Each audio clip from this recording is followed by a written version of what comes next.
армысыздар құрметті пайдаланушылар. Қазақтың қонақжай да дархан халық екенін елімізге келіп, дәм-тұзымызды татқан кез келген ұлт өкілі біледі. Ұрпақтан ұрпаққа мирас болған ең негізгі дәстүрлеріміздің бірі осы қонақжай. Бар сақтағанның қонағына аузына тосып үйренген аталарымыз қонақты сөзбен тойдыра алмайсың деп бекерден бекер айтпаған болар. Қонақ табалдырықтан аттаса барымызды салып қазан көтеретініміз де сондықтан. Әлі күнге дейін қонақ сыбағасы деп жылы жұмсағымызды тоңазытқыштың бір бұрышына тығып жататынымыз да сол дәстүрдің ұшқыны.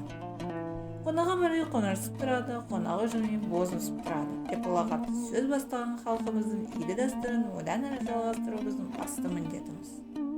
Гостеприимство – основная черта характера казахского народа. Даже если вы на минуту по очень важному делу забежите в казахский дом, хозяин все равно усадит вас за стол и предложит ароматный чай с лепешками, маслом, сухофруктами, орехами и сладостями.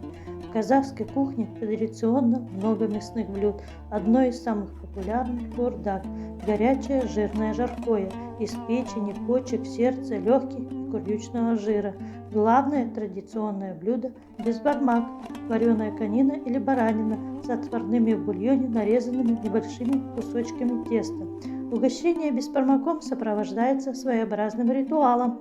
Перед самым почетным гостем ставят койбас – отварную баранью голову. Он ее разделывает и делит между остальными гостями. При этом каждой части головы придается определенное значение. Безбармаку подойдут специальные лепешки, акнан, испеченные с луком, а в пиалы нальют бульон сюрпу.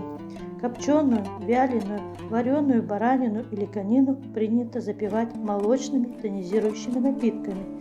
Если кадык из заквашенного кипяченого коровьего молока напоминает по вкусу йогурт и приятно освежает, то такие экзотические напитки, как шубат из верблюжьего молока или кумыс, могут дать ощущение легкого опьянения.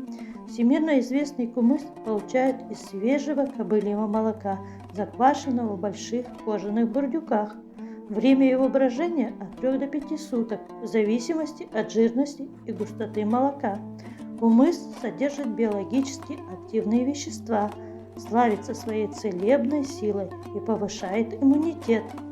А наступление весеннего праздника обновления природы Наурыза встречают за столом, на котором обязательно стоит наурыз кожье, каша из 7 видов зерна, и сумалак – варево из пророщенной пшеницы. Отведав однажды казахские национальные блюда, вы почувствуете аромат дыхания степного ветра, романтику кочевого быта. В казахскую национальную еду вложена душа народа. О священном гостеприимстве, ритуалах угощения, видах блюд, способах их приготовления, а также о кухонном этикете можно найти в книгах. Приглашаем всех в Карабалыкскую центральную районную библиотеку.